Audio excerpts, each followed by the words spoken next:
तर आजच्या व्हिडिओची सुरुवात होत आहे दुपारच्या जेवणापासून आणि दुपारच्या जेवणामध्ये आज आहे व्हेज पुलाव। त्यासाठी पहिले इथे कांदा चॉप करून घेतलेला आहे, टोमॅटो, मिरची, कढीपत्ता आणि कोथिंबीर आणि पुदिना चॉप करून घेतलेले आहे। इथे लागणारे आपल्याला खडे मसाले, त्याचप्रमाणे तळलेला कांदाही लागणार आहे आणि थोडेसे ड्रायफ्रूट्स घेतले। ड्रायफ्रूट्समध्ये मी बदाम आणि मनुके घेतलेले आहेत आणि इथे सगळ्या भाज्या मी मस्त मॅरिनेट करून ठेवलेल्या आहे। तांदूळ स्वच्छ धुवून घेतलेले आहे। भाज्यांमध्ये मी इथे गाजर घेतलेले आहे, शिमला मिरची घेतलेली आहे, मटार घेतलेला आहे, बटाटा घेतलेला आहे आणि पनीर घेतलेला आहे आणि दही, आणि दहीमध्ये जो बिर्याणी मसाला मिळतोय तो मिक्स करून छान असा मॅरिनेट करण्यासाठी ठेवलेला आहे। कुकरमध्ये बघितलं तर जवळजवळ 3 चमचे मी तेल घातलेले आहे। त्यामध्ये खडे मसाले, मिरची आणि कढीपत्ता घातल्यानंतर कांदा टोमॅटो घालून घेतलेला आहे। कांदा टोमॅटो चांगलं शिजल्यानंतर आपल्याला त्यामध्ये अद्रक, लसूण आणि मिरची आणि थोडीशी पुदिना यांची पेस्ट घालून घ्यायची। 1 चमचा मी यामध्ये पेस्ट घालून घेणार आहे।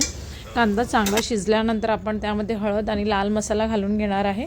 मसाला आपल्याला थोडासाच घालायचा आहे कारण ऑलरेडी भाज्यांमध्ये सुद्धा आपण मॅरिनेट होण्यासाठी बिर्याणी मसाला घातलेला आहे आणि अद्रक लसूणची पेस्टही घातलेली आहे। तर इथे मी 2 चमचे मसाला घातलेला आहे आणि हे सगळं मिश्रण व्यवस्थित आपल्याला मिक्स करून घ्यायचे आणि त्यानंतर आपण ज्या भाज्या आपण मॅरिनेट होण्यासाठी दह्यामध्ये ठेवलेल्या त्यामध्ये घालून घ्यायचे आणि थोडीशीच वाफ येऊन द्यायची। वाफ येऊन दिल्यानंतर भाज्या अर्ध्या शिजल्यानंतर आपण यामध्ये बासमती राईस घालून घेणार आहे, जो आधी आपण स्वच्छ धुवून अर्धा तास पाण्यात भिजवत ठेवलेला तो राईस आपण त्यामध्ये घालून घेणार आहोत आणि त्यानंतर आपण फक्त आपल्या भाज्या आणि तांदूळ चांगला भिजेल इतपत थोडंसंच किंचितवर पाणी घालायचे, जास्त पाणी यामध्ये घालायचं नाही, नाहीतर भात एकदम मोकळा होत नाही।